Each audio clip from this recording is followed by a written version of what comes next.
Okay, magandang umaga sa lahat. Dito sa programa natin Halo-Halo Special Opinion Balita at iba pa. Orasan natin alas 4:09 ng umaga, 28 po ng Agosto 2017. Bago tayo magpatuloy ng programa, maglalupang hinirang po muna tayo. Itong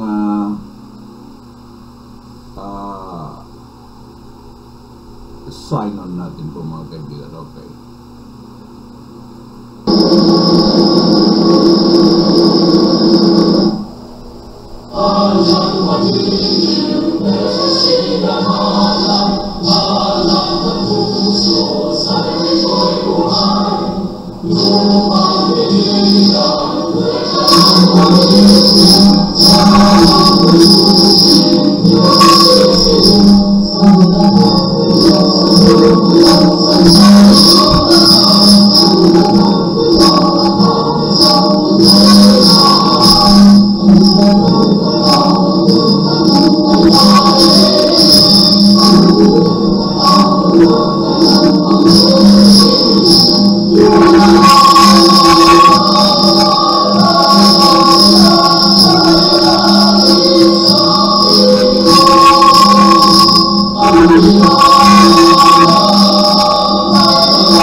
Okay, ano ba nangyari ito? Grabe, no? Ulitin natin po mga kaibigan. Nako.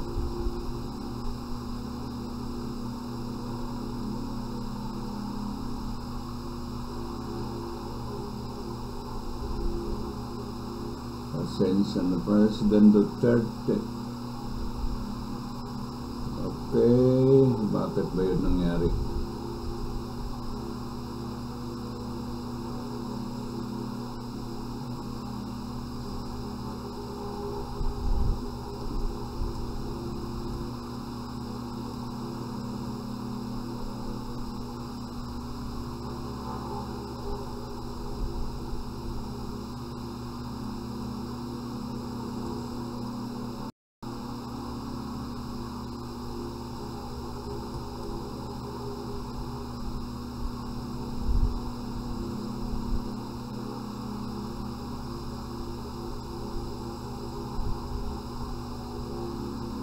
Okay, ulitin natin na.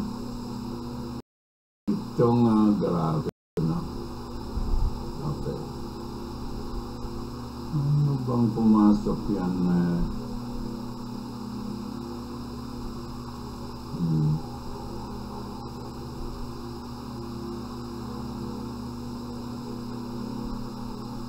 Anong pumasok yan na mag-disturbo na yan?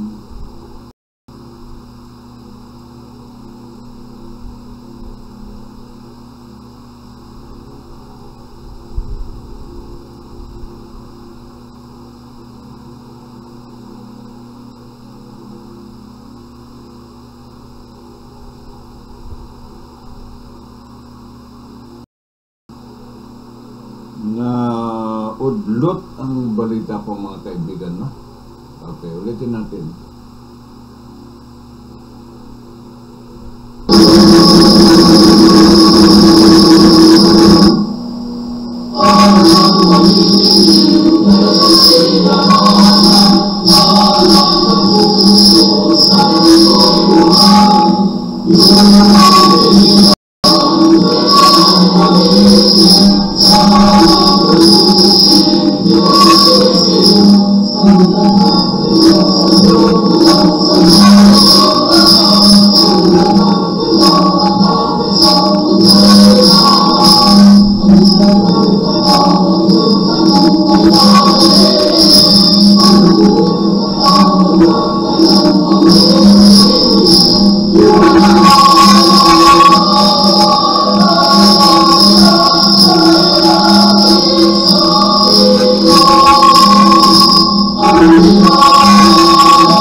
kaibigan. Orasan natin alas 4:15 ng umaga, 28 po ng Agosto 2017. Ang unang balita natin, President Duterte mensahe sa Heroes Day, uphold the rule of law.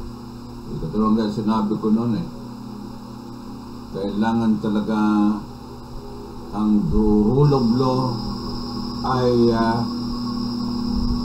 mananay. Okay. Tapos na. Okay. Basahin natin. Okay, ulitin natin na.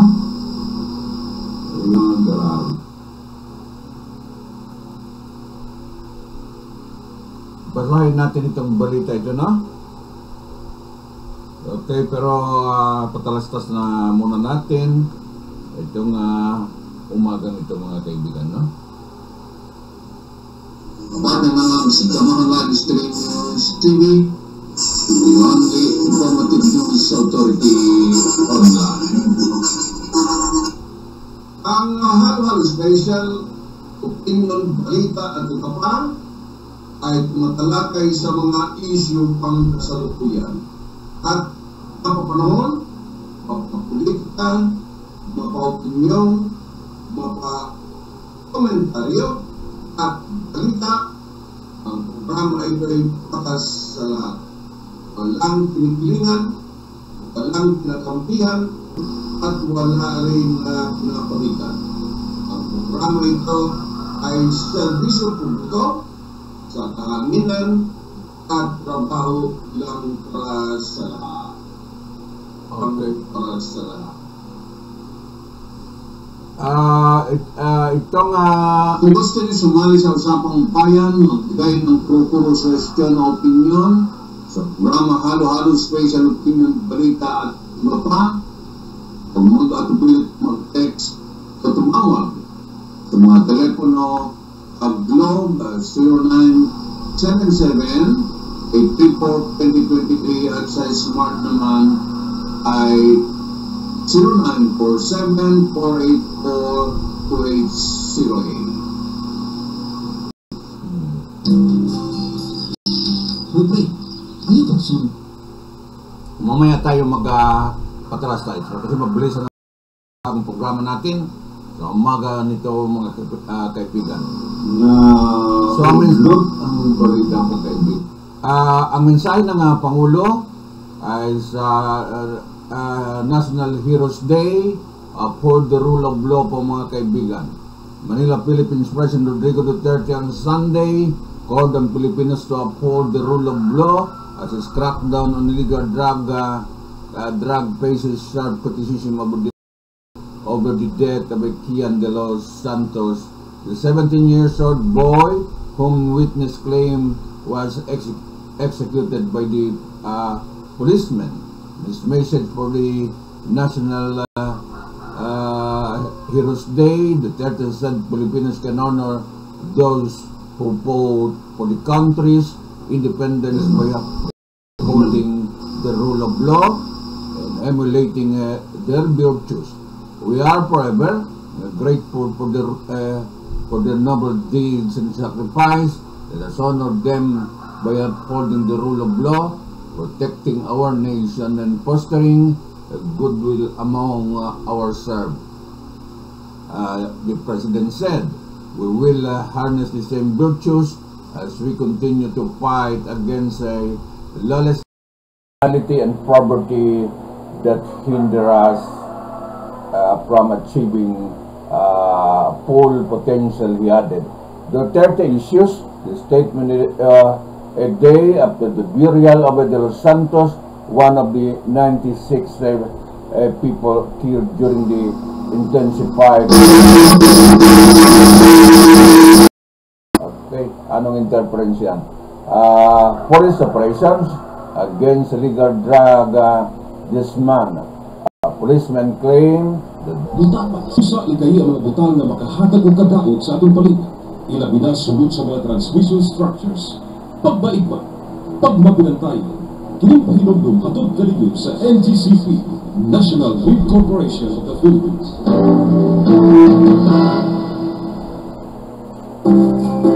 Pre, masayod na ba ka? Malayo ba sa buntag sa tanang gwardya? Wala pa pre, unsa na imitingan? Sumala sa mimo, pre. Doon ay kalabutan sa hitabong kawat sa mga wire sa kuryente. Ay, mo lagi po na.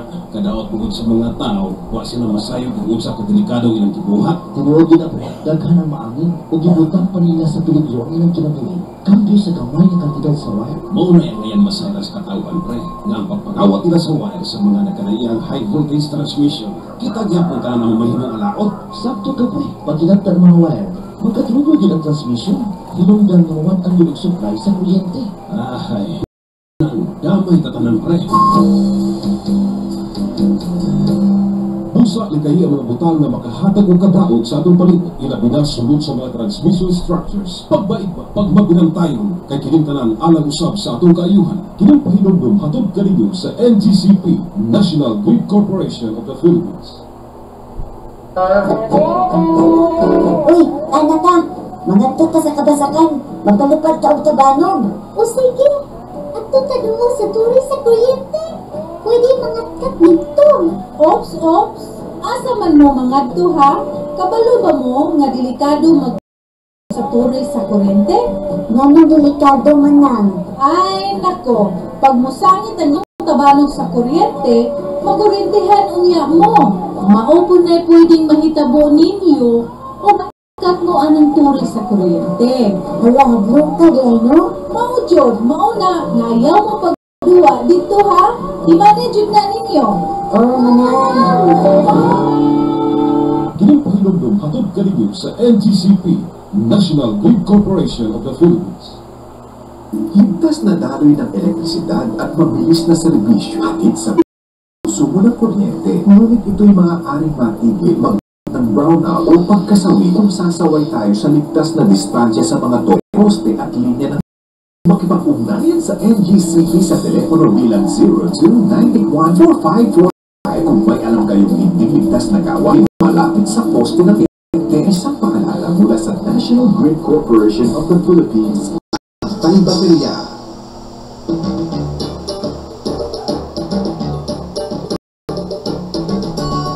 More ka-agree, ang bird flu o avian influenza ay isang nakakahawa at nakamamatay na sakit sa mga ibon katulad ng manok, itik, bibe, pabo, kalapati, pugo, gansa, at mga alagang ibon katulad ng lovebirds at parrots. Maaari rin itong makahawa sa iba pang alagang hayop at sa tao. Kung kayo ay may mga katanungan at ulat ukol sa bird flu, maaaring makipag-ugnayan sa mga sumusunod. Para sa disease reporting at iba pang concerns, mag-text o tumawag sa mga numerong 0920-854-3119 at 0995-132-9339. Kung mga quarantine concerns naman, makipag-ugnayan lamang sa 0918-917-1407. Ang paalala mo ng Department of Agriculture, June 12.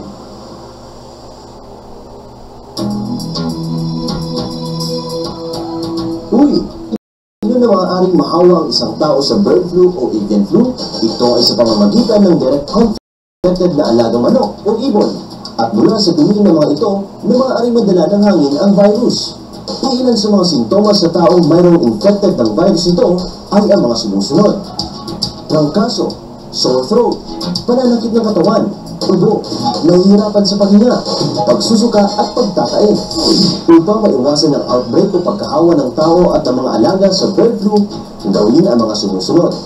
Palagi ang pagpapacheck up ng inyong kalusugan at ng mga alagang manok. Linisin ang ng mga alaga, mga ekwipo at mga sasakyan ng poultry. Obserbahan ang kalagayan ng mga alaga, ang kanilang galaw at ang gana sa pagkain.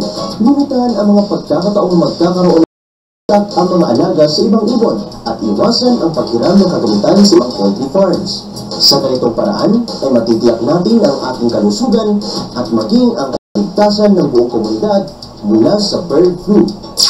Ang paalalang ito ay hatid sa iyo ng Department of Agriculture, Region 12.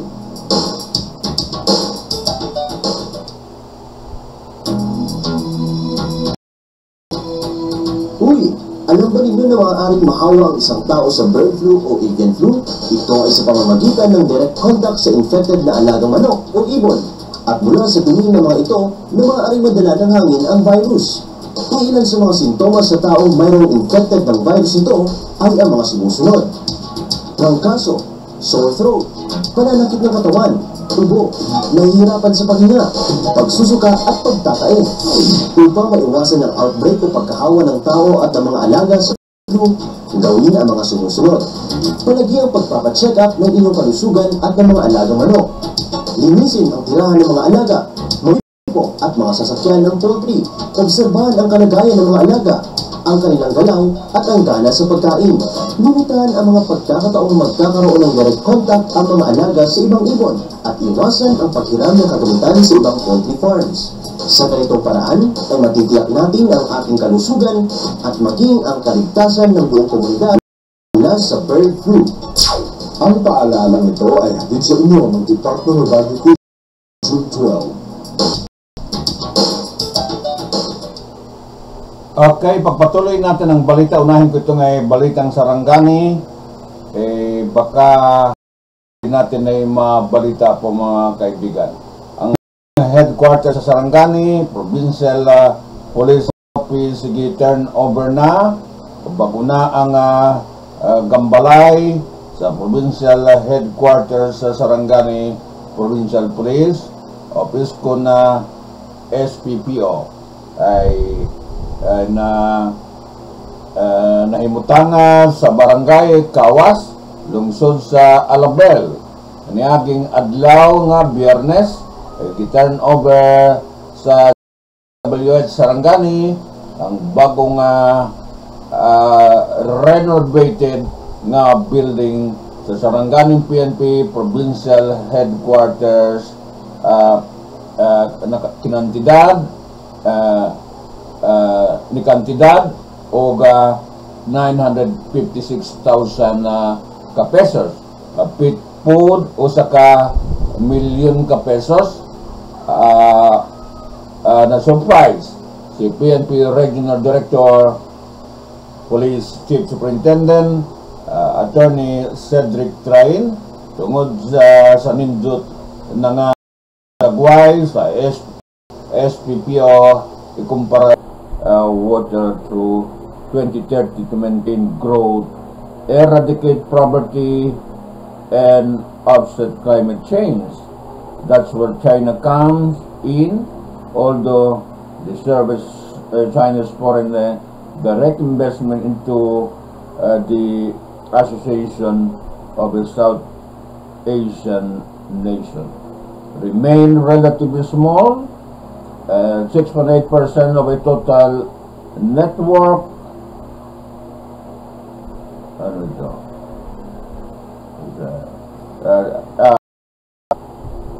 6.8% ulitin ko, wrong.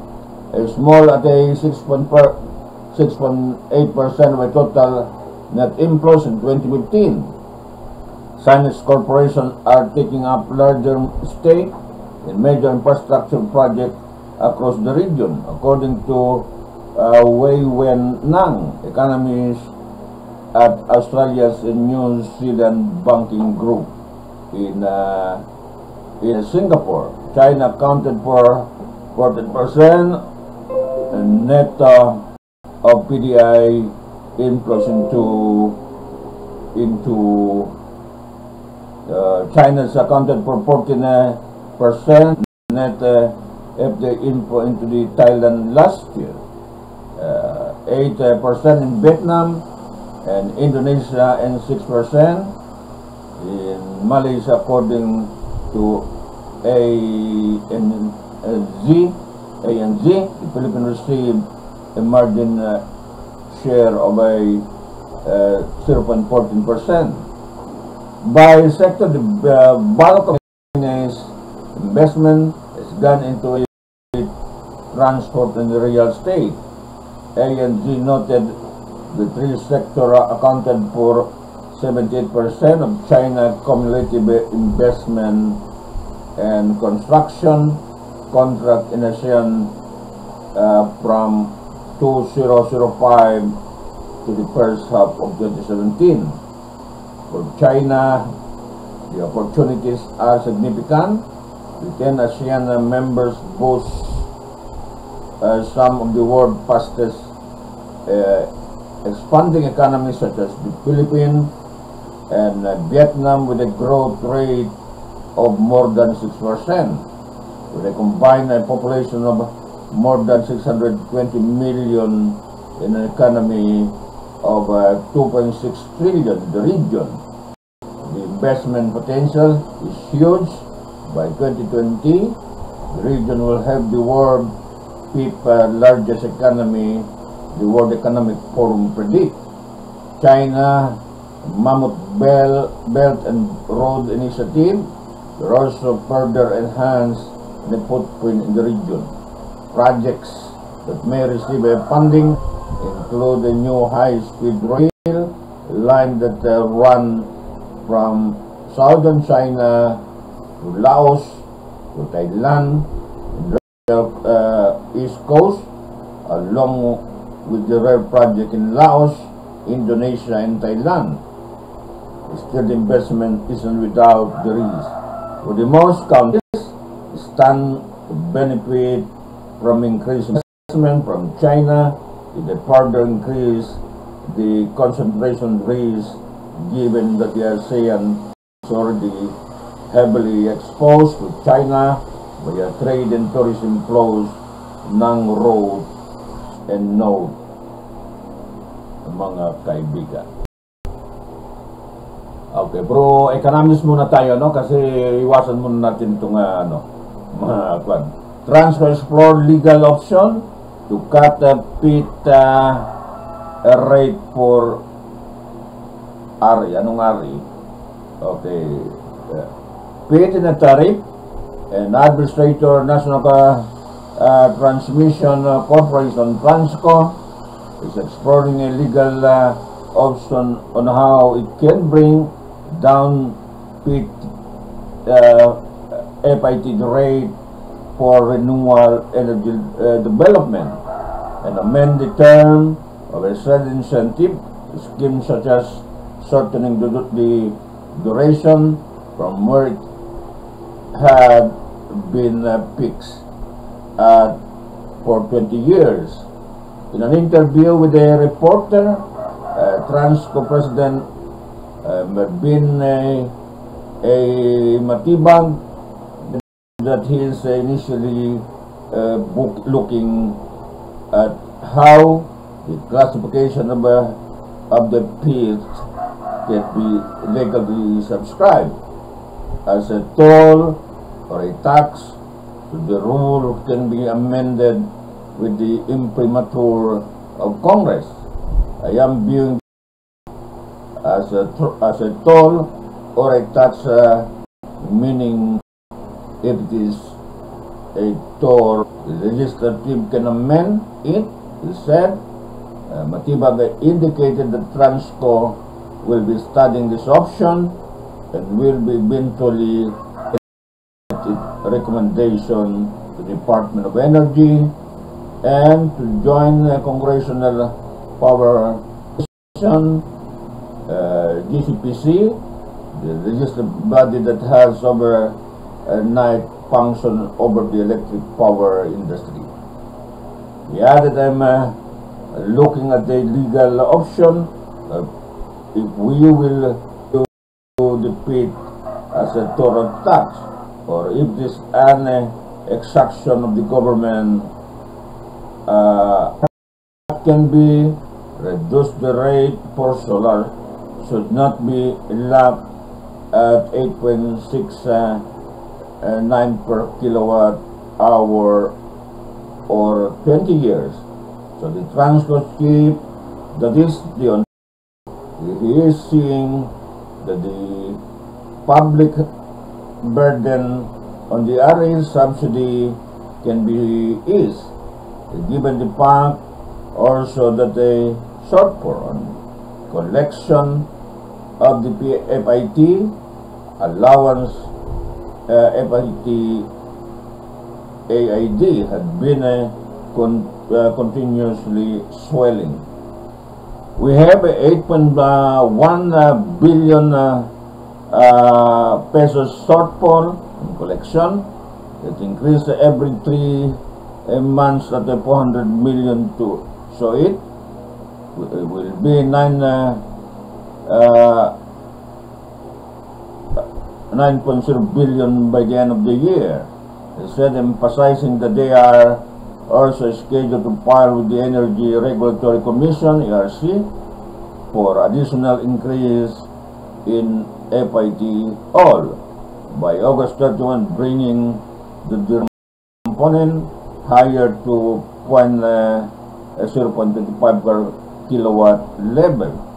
Matibag said he is ready to on counter arrangement that the RE developers will raise, primary to the premise that such move return to exchange investment rule game.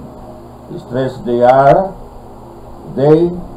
developers argue that it will be an infringement of a contract, but I will argue that is not an infringement of a contract. It is an incentive given to you. It's an exaction. It's a tax. And with all due respect to the DOE and the ERC, it's the industry dictating amount from the very start. They are part of the board apparently referring to the National Renewal Energy Board. He said the developers will definitely be given allowance for a margin, but they will have to justify that with the recent development on the falling price of battery technologies, primary solar in the world market. Initially, I am looking at the RE law in relation to the Philippine Constitution and also the wisdom behind the FIT, because supposedly it is lower the electricity rate. Now it is defeat the purpose. Then Congress can look into it. Matibag expounded. Ayan. Yan ang mga balita po, mga kaibigan. Itong tax reform to work as fiscal buffer in expansionary economic policy, Department of Finance. Tuloy natin muna itong ang patalastas po muna, mga kaibigan, no? Para special opinion, balita at iba pa, kapag ng AbsDamahan'sLive-TV News, only informative news authority online. Ang halo-halo special opinion, balita at iba pa ay tumatalakay sa mga issue pang kasalukuyan at mapapanahon, mapapolitika, mapa-opinyon, mapa-komentaryo at balita. Ang programa ay patas sa lahat. Walang pinipilingan, walang kinakampihan, at wala rin pinapanikan. Ang programa ito ay serbisyo publiko sa kahanginan at trabaho lang para sa lahat. Para sa lahat. Kung gusto niyo sumali sa usapang bayan, magbigay ng kuro suggestion o opinion sa programa Halo-Halo Special Opinion, Balita at iba pa, kung mag-atubilit mag-text o tumawag na telepono AbGlobe 0977-834-2023 at sa smart naman ay 0947-484-2808. Hoy, pre, ayaw ba gusto dito, ha? Oo nga naman, pre. Naghanyo ang NGCP, malikaya ng mga batang na magkahatag og peligro na makabog na crossfire sunod sa mga transmission structures. Ila binakaroon sa pre. Ugang kaayo ang mga sagbot na kaligang kaindakpon sa kalayo. Gamay naman kayo ni Pre. Gamay na lagi pre. Pero dala magsugod ang peligro. Gani ito na pa ibang gidibit sama sa pagpanunong kahoy doon sa transmission structures, pagtaon ng mga antinas, o pagtugod ng kamalayan, ugol sa mga struktura.